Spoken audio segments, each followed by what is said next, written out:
don't bite my toe. Welcome to the Christiansens. I'm the mom. Hey guys. So I am a mom of 4. I have 4 young kids, 6, 5, 3, and 15 months. And when I was pregnant with my first, I was just convinced that the hardest part was giving birth. And once you gave birth, you got this cute, snuggly, adorable baby, and everything was going to be perfect because you would love this thing so much. And why didn't anybody tell me that it was going to suck? Why didn't anybody say that postpartum was terrible and that the 4th trimester is a thing and that recovery from giving birth is sometimes worse than actually giving birth? And I was very shocked by how hard it was. And I don't think it would have been as difficult for me as if I would have been more educated about it. So my oldest, my first, was not only was he 10 pounds, but his head was around 40 centimeters, and which is huge. Look that up. It's huge. And so naturally I had a 4th degree tear. They thought he was going to be 6 pounds. So when he came out that big, the doctor basically had to do like a mini surgery on me. Thankfully he was a surgeon as well, so I didn't have to like go anywhere else for it and I could just still be there. But he stitched me up for over an hour, and that happened, you know, 6.5 years ago. And he remembered me when I gave birth to my 4th and final child. He looked at me and he hasn't seen me since helping me birth my oldest. And he's like, oh my gosh, I know who you are. I'm like, yeah, that's not a good sign. Anyways, so I had no idea, first of all, what a 4th degree tear was. I didn't know you could tear. I guess I just was not educated in this. And the postpartum stage is really, really, really hard, especially when you have such a bad tear. So there are some things that I wish I would have known about postpartum that I would love to give people advice on. So here are my 10 pieces of advice to all the postpartum mamas. Okay, my first piece of advice is to work really hard at breastfeeding if that's what you want to do. So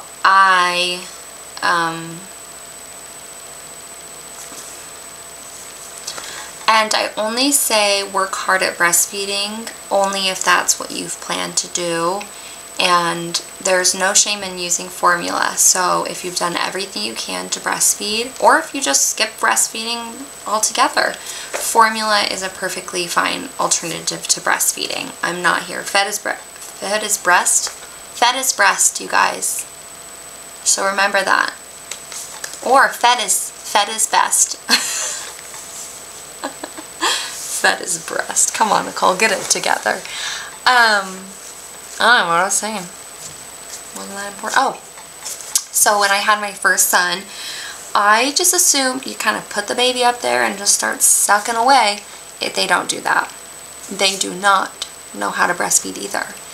And you get the woman every once in a while who just gets this baby who's got it together, but usually mom has to learn and baby has to learn. So typically on your second baby, you do a lot better with breastfeeding because you kind of just like understand how your baby works. So with my first baby, he had a severe tongue tie, and I said, oh, I think he has a tongue tie, and the doctor and nurse are like, oh, every time a first-time mom has a tough time breastfeeding, she thinks it's a tongue tie.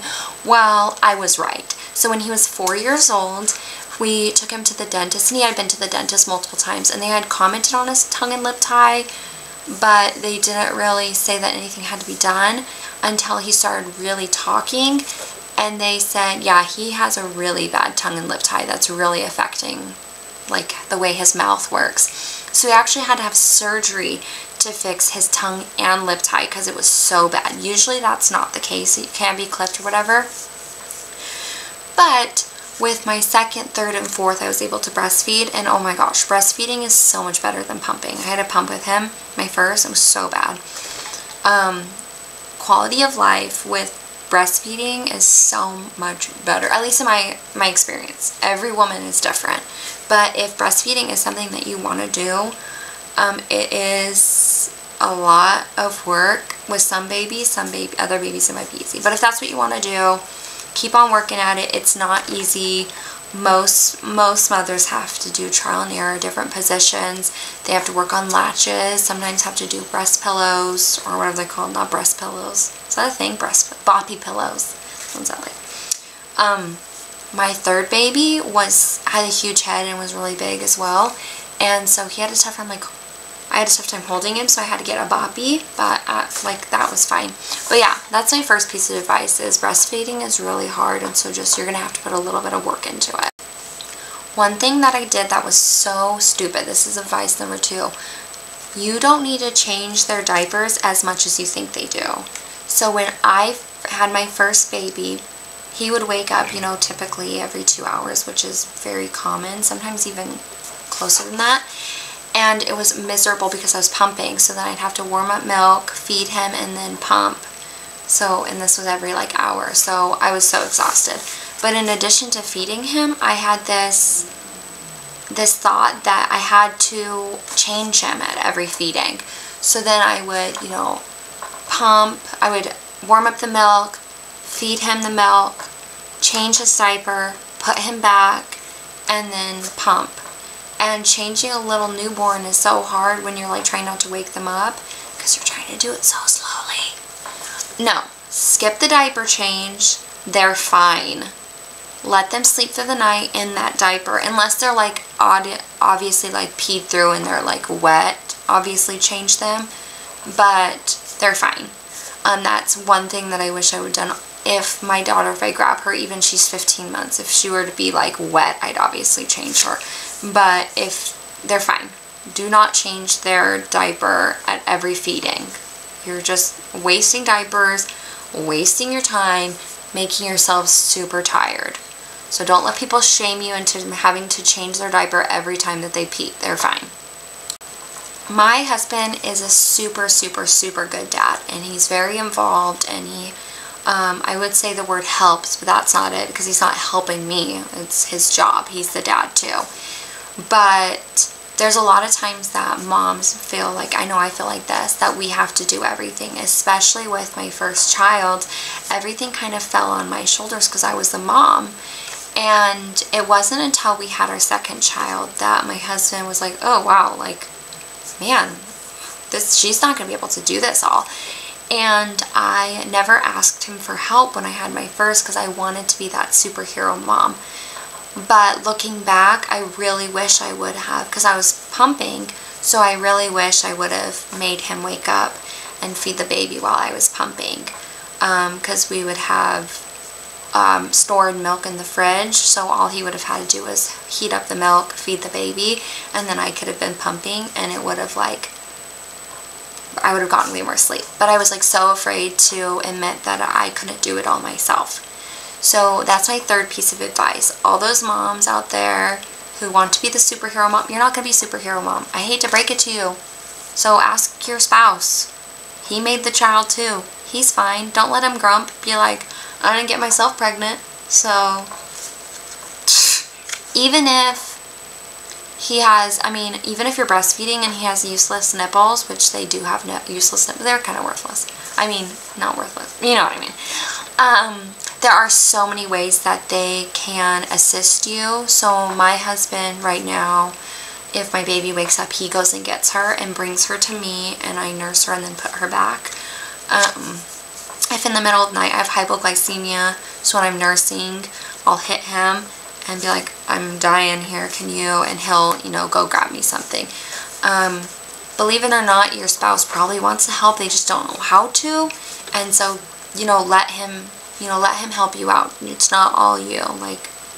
This is his baby too. Number 4, be honest about your mental health. If you are struggling with something postpartum, something postpartum, be sure to talk to your doctor about it. I was really afraid to talk to anybody about it, that I was really struggling with postpartum depression because I was terrified that they would like take away my baby. They're not going to take away your baby. Be honest about it so you can get the help that you need. Number 5. Number 5, don't feel bad if you're not immediately bonded to your baby. So when my baby came out the first time, I like held him and I was like, what am I supposed to be feeling right now?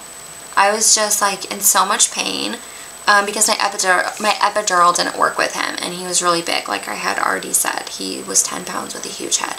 And then they had to sew me up, and then they were like massaging my tummy, which is not massaging, by the way. And I was just like in so much pain, and I was so tired. And then I'm supposed to just like bond with this thing that's slimy, and I mean, it's so weird because when he looked at me, I will never forget that look, and it was just like so surreal, and I loved him more than anything in the world, and I would have died for him, but I didn't have like an instant connection with him, if that makes sense. Like, I loved him more than anything, but it was just like so, it was just like, I don't know. Unless you're a mom, you won't understand what I'm talking about. With my second baby, because I knew how much I would love him, instant bond. Instantly bond. Not that I love my second baby any more than my first baby, but it was just like so different. So don't feel like there's something wrong with you if you don't bond right away. It's normal. I've talked to many moms, and all of them are like, yeah, I didn't like my first one. So don't worry. Like I said, it is normal. There's nothing wrong with you. It will come. I started bonding with my son when he was about 5 or 6 weeks was when I finally was like, okay, cool. I can kind of see the joy in this guy. But it was hard. I loved him more than anything, but that like bond didn't come for about a month or so. So that's my fifth piece of advice. Get that? Fifth piece of advice. Fifth piece of advice. Number 6. Okay. Number 6. It really does go by quickly. And that is so annoying to hear. There are so many times where my kids are driving me crazy, the house is a mess, I'm tired, it's exhausting, and then I want to get somebody's sympathy, and then old woman Karen says, it goes by quickly, oh, what would I give to go back in those days? And I'm sitting there like, what? Karen actually has a point here. So my oldest is only 6, but it honestly feels like it was honestly just yesterday that he was born. I cannot believe that he's 6 years old. And my youngest baby is 15 months, and it's like one of those things like, what happened? The first few couple months take forever to get through, but with each child, their lives are just going by quicker, and it's heartbreaking. Having my 6-year-old, he'll be 7 this next year, and having him, you know, he's in 1st grade. Having him in 1st grade is just like mind-boggling to me. I just can't even think about it. And I look at old pictures of him and videos of him, and what I wouldn't give to just like hold my little 6-year-old as little baby again. So when people say it really does go by quickly, the days are so long sometimes, but the years are so quick. So if you are really getting bogged down on a day, or you're really hating a stage, I don't like some of the stages. I mean, my kid's throwing a tantrum, I'm like, oh, I'm so gonna miss this. But that just needs, you just need to bring that like calming, that should just bring you calm, because it really will go by quickly. And just don't let things bother you, because the storm will pass, and you will look back in the storm and see so many amazing things. I really struggled with him when he was a baby, and I was just like praying for that to go by quickly. But what I wouldn't give to go back and just like hold my little first baby newborn again and just like have that feeling. So I promise you, you will look back and be like, oh, what I wouldn't give to experience that again. So Just enjoy it. Even the sucky parts. Try to enjoy every moment of it, because you'll never get their childhood back, which is depressing to think about, but it's true and it happens. So when people say it goes by quickly, they're not trying to be annoying or trying to get you frustrated, which is what sometimes they do to me when they say that. But they're trying to make you know that one day you will miss this, and you will. Number 7 is that 6-week recovery is just an estimate. So after you give birth, they tell you that you'll bleed for about 6 weeks.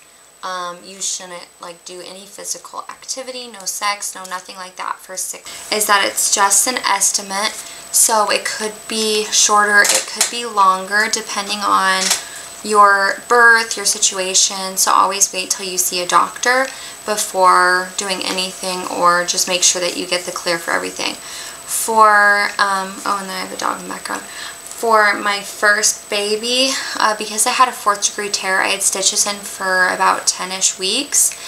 And then on the contrary, with my 4th baby, she was considerably smaller. So I had 9 to 10 pound babies with my first 3, and then she was only 7 too. So she was just a breeze, and I was recovered from her in like a week. So don't think that there's something wrong with you if you recover quicker or later than that. Number 8, sleep really is the most important thing.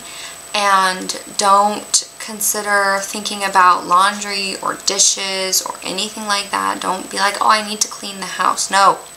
Sleep. Sleep is where it's at. You need to sleep. Number 9, you are the mom and you know best. Don't let anybody give you advice of what you need to do if you don't feel like that's right. There will be a lot more people give first-time moms advice than fourth-time moms advice. So when I gave birth, people would start giving me advice, and they'd say, oh, is this your first baby? I'm like, no, this is my 4th, and then it kind of shuts them up. But with your first baby, oh, is this your first baby? Yeah. Then out comes all the advice. Listen to it with a very, just nice, listen to it nicely, but don't listen to it. You'll know what's best for your baby, and you can make all the right decisions for your baby. If you have any questions, ask your doctor. Don't ask Brittany down the street. Ask your doctor if you have something seriously that you want to talk about your baby. And number 10, crying will not kill them. I'm not a cry it out type of mom. I don't just let them scream in their cribs. I don't have the heart for it. But if it's a matter of you just losing yourself or letting your baby cry for a little bit, let your baby cry for a little bit. It's not going to kill them. There will be some times that you feel like you're going to have a mental breakdown and you just need to put your baby down and they're just crying and screaming. It's okay to put your baby down for a couple minutes and just kind of like take a deep breath. You're not a bad mom. Most moms will do that at least once, twice, 10 times in their motherhood journey. I think I did that once or twice with each baby, where I just had to put them down and just kind of like take a deep breath. You're not a bad mom. You're just, the little babies are just trying to push us to our limits. It's the baby's fault. But there's my 10 pieces of advice. Hey, subscribe if you want to see and hear more of my chaos.